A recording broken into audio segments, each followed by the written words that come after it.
జై శ్రీరామ్. ఈరోజు శ్రీ గురు చరిత్రలో భాగంగా అధ్యాయము 32 విందాం. శ్రీ గణేశాయ నమః. శ్రీ సరస్వతీయ నమః. శ్రీ గురుభ్యో నమః.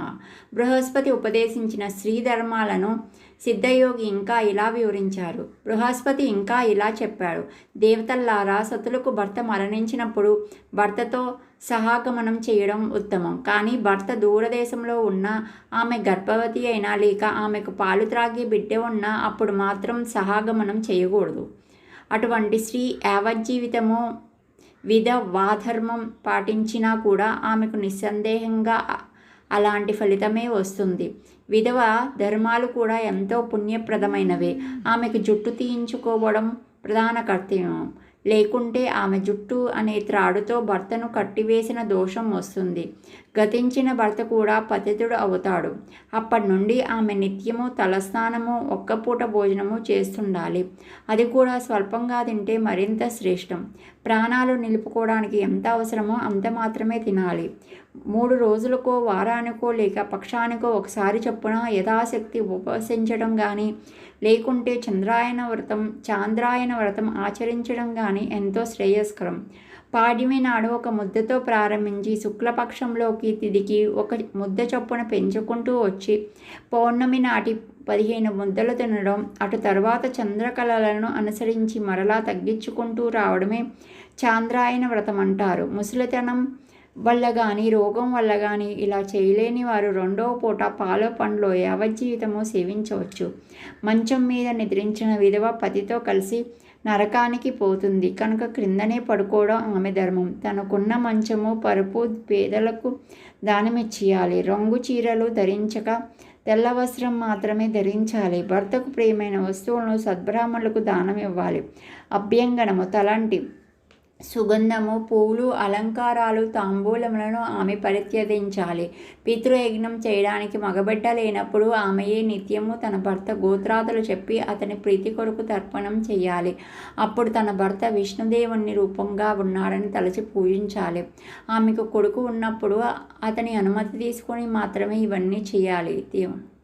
ఇలా వారి ఆజ్ఞానుసారం వైశాఖ మాసంలో జలదానం, కార్తీక మాసంలో దీపదానం, మాఘంలో నెయ్యి, నువ్వులు దానం చేయడం ఆమె ధర్మం. అలాగే వేసవి కాలంలో నీరు దొరకని చోట చలివేంద్రం పెట్టించాలి. విప్రులు రుద్రాభిషేకం చేస్తుంటే నీటితో నింపిన బిందె వారికి సమర్పించాలి. కార్తీకమంతా యవాన్నమే తింటూ నక్తావ్రతముల ఆచరించాలి. ఆ కాలంలో ఆమె కంద, వంగ, తేనె, నూనె వాడకూడదు.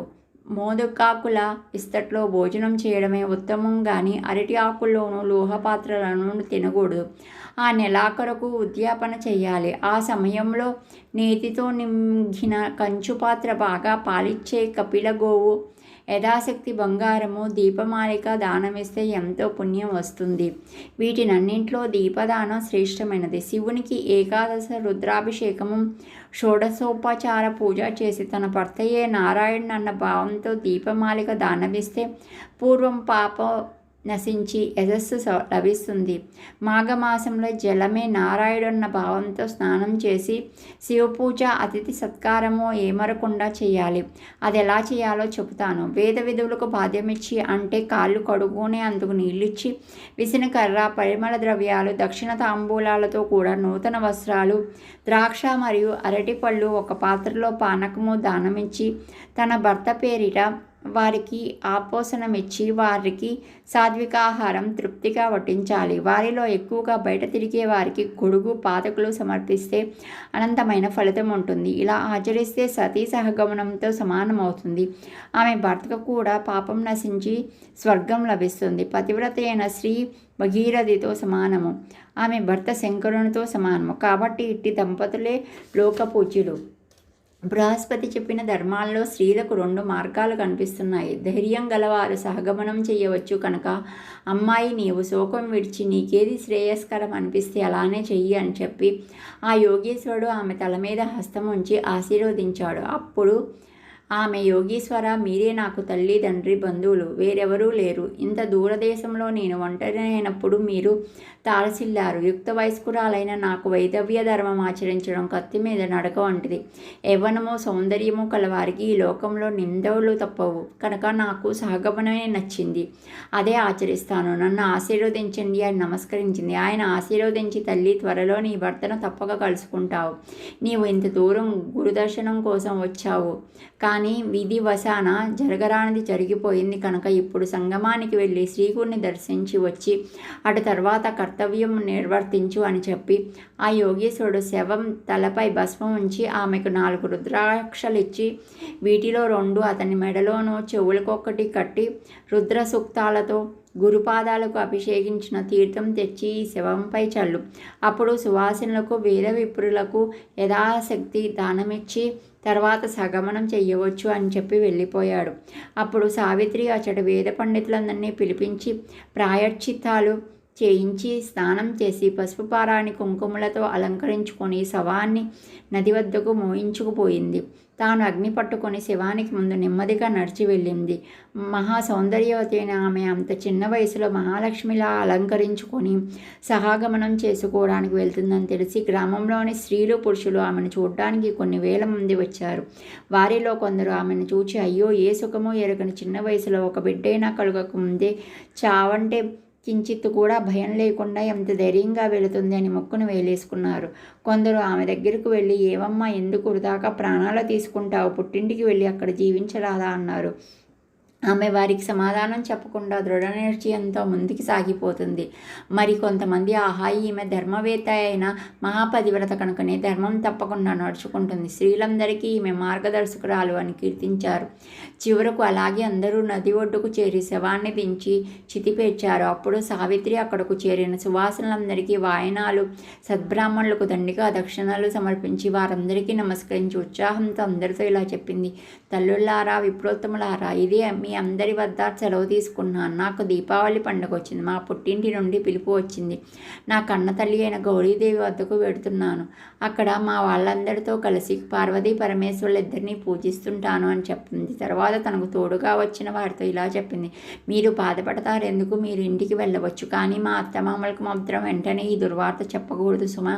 చెప్తే ఆ వృద్ధులు ప్రాణాలు వెంటనే పోతాయి. వారిని చంపిన పాపం మీకు చుట్టుకుంటుంది కనుక మేమిద్దరము శ్రీ గురు సన్నిధిలో సుఖంగా ఉన్నామని అచ్చటి వారందరికీ చెప్పండి. అప్పుడు ఆమె యోగేశ్వరుడు చెప్పినట్లు శవానికి రుద్రాక్షలు అలంకరించి అచ్చటి విప్రులతో, అయ్యల్లారా, నేను నీ శ్రీ గురు దర్శనం కోసం వచ్చాను కనుక వారిని దర్శించి వచ్చి సహాగమనం చేయడం నా ధర్మం అని తోస్తున్నది. నేను వెళ్ళిరానా అన్నది. అప్పుడు ఆ బ్రాహ్మణులు, అమ్మ, సరే కానీ సూర్యాస్తమయానికి ముందే అగ్ని సంస్కారం జరిగేలా మాత్రం చూసుకో అన్నారు. ఆమె అంగీకరించి శ్రీ గురు దర్శనానికి వెళ్ళింది. అచ్చటి వారందరూ ఎంతో కుతూహలంతో ఆమె వెంట వెళ్ళారు. సావిత్రి మెల్లగా నడుస్తూ మనస్సులో శ్రీ గురుని అలా స్తుతించుకున్నది, స్వామి, మీరు సర్వేశ్వరులు, శరణు కోరిన వారందరికీ పురుషార్థాలన్నీ ప్రసాదించగలవారని మీ కీర్తి విస్తరించింది. త్రిగుణాతీతులైన త్రిగుణాలను ధరించి సృష్టి స్థితి లయాలను చేసే త్రిమూర్తి స్వరూపమే మీరు. మీ వల్ల కానిదేమున్నది? కర్మసూత్రాన్ని అమలుపరిచి దండించదగిన వారిని దండించే కర్మఫల ప్రదాతలు మీరే. మీరు భక్తుల పాలిత కల్పవృక్షమని విని నా భర్తను బ్రతించుకొని సంతానం పొందాలని ఇంత దూరం నడిచి మీ వద్దకు వచ్చాను. నేనెంత పాపం చేశానో కానీ అందరికీ అప్పిన సౌభాగ్యము సంతానము మాత్రం నాకు కరువవడమే కాక ఇంతటి దుస్థితి కలిగింది. మీ మీద ఇంత ఆశ పెట్టుకొని వచ్చినందుకు అన్నీ చాలా బాగా జరిగాయి. మిమ్మల్ని ఆశ్రయించిన వారికి మీరు ప్రసాదించేదేమిటో బాగా తెలిసింది. ఈ లోకంలో వ్యాపించిన మీ కీర్తిని పరలోకానికి కూడా తీసుకుపోదలిచి నా భర్తతో కలిసి వెళ్ళబోతున్నాను. ఇలా అనుకుంటూ ఆమె సంగమానికి వెళ్ళింది. దేదీప్యమైన శ్రీగురునిమూర్తి కనిపించగానే ఆమె హృదయంలో అపారమైన భక్తి పెళ్ళుబీకి అక్కడి నుండి ఆయనకు సాష్టాంగ నమస్కారం చేసింది. వెంటనే శ్రీగురుడు ఆమెను నిత్య సౌభాగ్యవతి భవ అని ఆశీర్వదించారు. వెంటనే అచ్చటి జనంలో కొందరు తమలో తాము నవ్వుకున్నారు. వారిలో ఒకడు సాహసించి, స్వామి, ఈమె భర్త ఇంతకు ముందే ఇక్కడ మరణించాడు. అతని శవం ఇంకా శ్మశానంలో ఉన్నది. మీ వద్ద సెలవు తీసుకొని ఈమె సహగమనం చెయ్యబోతున్నది. ఇంకా ఈమె సౌభాగ్యవతి ఎలా అవుతుంది అన్నాడు. అది విని ఆయన ఏమీ తెలియనట్లు, అలాగా, ఎప్పుడు ప్రాణం పోయింది? ఏమైనా సరే ఈమె సౌభాగ్యం సుస్థిరమవుతుంది.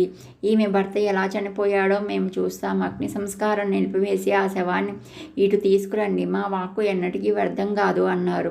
అందరూ ఆశ్చర్యపరి ఎంతో ఆసక్తితో ఆ శవాన్ని తీసుకురావడానికి పరుగున వెళ్ళారు. ఇంతలో కొందరు బ్రాహ్మణోత్తములు వచ్చి గురుపాదాలకు రుద్రాభిషేకం చెయ్యనారంభించారు. ఇంతలో ఆ శవాన్ని అక్కడకు తీసుకొచ్చారు. వెంటనే శ్రీగురుడు ఆ శవానికి కట్లు విప్పించి దానిపైన కప్పిన గుట్ట తొలగింపజేశారు. తర్వాత తమ పాదోదకం తీసి ఆ శవంపై చల్లి తమ అమృత దృష్టితో తదేకంగా శవం కేసి చూచారు. అందరూ చూస్తుండగానే ఆ శవంలో కదలిక ప్రారంభమై మరుక్షణమే దత్తుడు లేచి కూర్చున్నాడు. అతడు సావిత్రితో, ప్రేయసి, నీవు నన్ను ఎక్కడికి తీసుకొచ్చావు? ఈ యతీశ్వర్లు ఎవరు? నాకు ఇంత గాఢంగా నిద్ర పట్టితే నన్ను లేపమన్నా లేపలేదే అన్నాడు. సావిత్రి ఆనంద బాష్పాలు రాలుస్తూ జరిగిందంతా చెప్పి, మన పాలట పరమేశ్వర్లు, ప్రాణదాత ఈ శ్రీగురుడే అని చెప్పింది. అప్పుడు ఆ దంపతులు ఆయనకు సాష్టాంగపడి తమ ఆనంద బాష్పాలతో ఆయన పాదాలను అభిషేకించారు. పరాత్పర జగద్గురు కృపాసాగర శరణ్యమూర్తి, ఆశ్రితుల పాలిట కల్పవృక్షము శ్రీహరి, సచ్చిదానంద స్వరూపులైన మీ లీలే ఈ జగమంతా, మీ కీర్తి దిగంతాలకు వ్యాపించింది. స్వామి, ఎన్నో పాపాలు చేసుకొని పుట్టి దుఃఖాలలో పడిన మేము సర్వజీవరక్షకులైన మిమ్మల్ని మరచాము. మీరే మాకు దిక్కు, మమ్మల్ని ఉద్ధరించండి అని స్వామిని స్తుతించారు. శ్రీగురుడు వారిని ఆశీర్వదించి సిరి సంపదలు దీర్ఘాయువు కలిగి అష్టపుత్రులను కరండి. మీ దుష్కర్మలన్నీ తీరిపోయాయి, మీ దేహాలు పవిత్రమయ్యాయి. మా ప్రసాదం వలన మీకు 4 పురుషార్థాలు సిద్ధించి చివరకు ముక్తి కూడా కలుగుతుంది. మీరు ఇంటికి వెళ్ళండి అన్నారు. అది విన్న జనమంతా జయజయధన్వాలు ధ్యానాలు చేస్తూ స్వామికి నమస్కరించి హారతులు ఇచ్చారు. కానీ అందరిలో ఒక దూర్తుడు స్వామి ముందుకొచ్చి, అయ్యా, నాకు ఒక సందేహం ఉన్నది. నర్సటి వ్రాత తప్పించడం ఎవరి తరమో కాదని వేదశాస్త్రాలు చెప్తున్నాయి.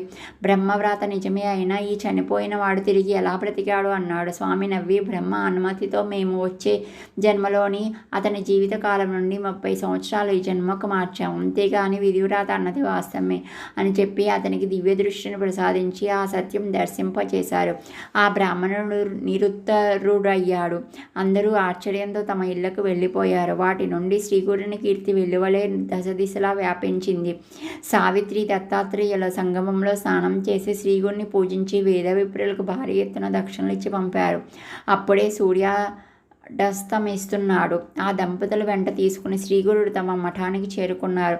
శ్రీ దత్తాయ గురవే నమః, శ్రీ శ్రీపాద శ్రీవల్లభాయ నమః, శ్రీ నరసింహ సరస్వత్యే నమః. విన్నారు కదండి గురు చరిత్రలో 32వ అధ్యాయము. ఈ వీడియో కనుక మీకు నచ్చినట్లయితే లైక్ చేయండి, సబ్స్క్రైబ్ చేయండి, కామెంట్ చేయండి. జై గురుదత్త అని పక్కనే ఉన్న బెల్ బటన్ ప్రెస్ చేయడం వల్ల నేను పెట్టే వీడియోలు మీరు నోటిఫికేషన్లో వస్తాయి. ఈ మొత్తం గురు చరిత్ర వినాలంటే ఛానల్లో శ్రీ గురు చరిత్ర ప్లేలిస్ట్ను నొక్కడం వల్ల మీరు వినగలుగుతారు. జై హింద్, జై భారత్, జై శ్రీ.